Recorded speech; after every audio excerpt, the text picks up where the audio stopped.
Aku Devi Aulia NIM 030. Saya Malvin Rahmatiah NIM 074. Aku Emi Nur Salam dengan NIM 094. Muhammad Ma'ina dengan NIM akhir 006. Aku Nur Rahmi Dewi dengan NIM akhir 108. Hai, aku Lili, mahasiswa jurusan farmasi. Ayo tuntaskan seputar cabang kimia. Apa sih itu kimia farmasi? Apa ya? Aku tahu. Jadi, kimia farmasi adalah bidang ilmu kimia yang memfokuskan pada pengembangan, produksi, dan studi senyawa kimia untuk menciptakan obat-obatan yang aman dan efektif. Oh gitu ya. Kakak pernah nggak sih dikasih tugas presentasi cabang kimia farmasi? Iya, pernah.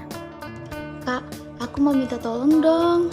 Jelaskan yang kakak tahu tentang cabang kimia farmasi. Boleh.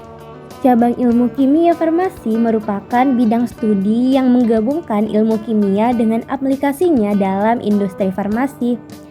Terus, ada juga jenis-jenis cabang ilmu kimia farmasi. Kimia organik yang memahami sifat, struktur, dan reaksi senyawa organik.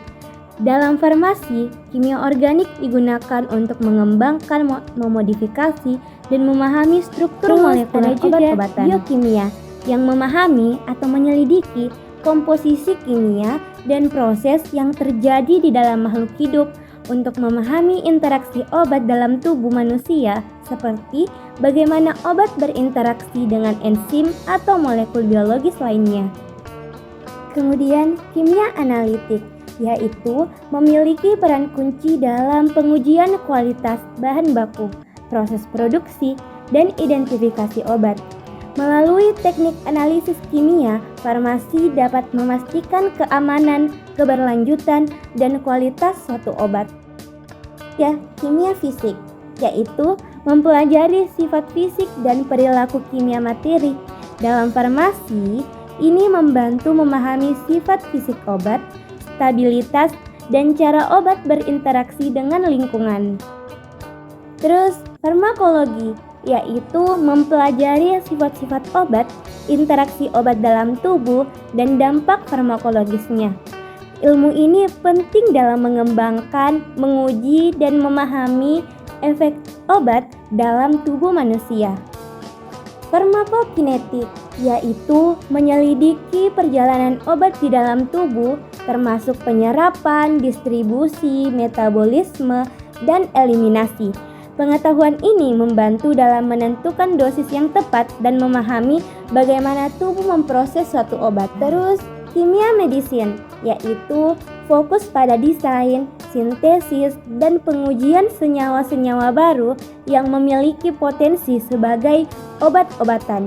Tujuannya adalah mengembangkan obat-obatan yang lebih efektif, aman, dan efisien dalam mengobati penyakit.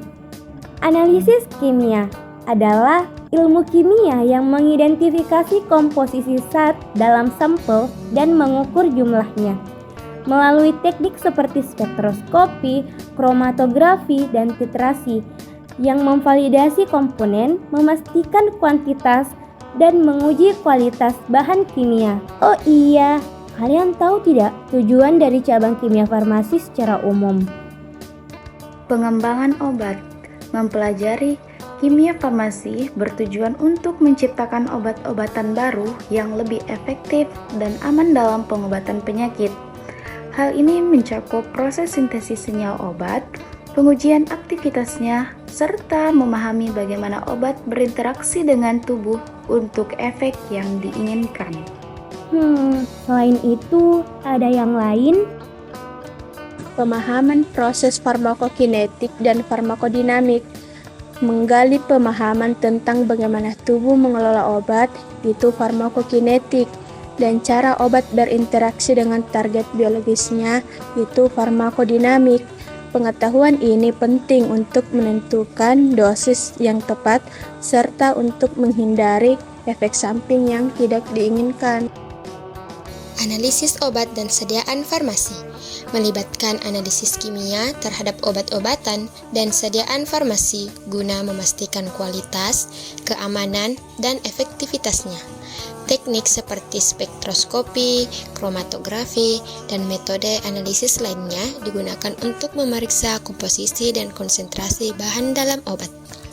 Selanjutnya, penelitian toksisitas dan efek samping. Kimia farmasi memungkinkan penelitian mendalam terhadap toksisitas obat serta potensi efek sampingnya. Hal ini penting untuk mengembangkan obat-obatan dengan risiko efek samping yang minimal bagi konsumen. Kemudian pencegahan penyalahgunaan obat, yaitu salah satu tujuan penting adalah untuk mengembangkan strategi pencegahan penyalahgunaan obat, terutama untuk obat-obatan yang memiliki potensi penyalahgunaan. Ini mencakup pembuatan formulasi obat yang lebih sulit disalahgunakan serta pendekatan lainnya dalam penanganan dan pengawasan distribusi obat.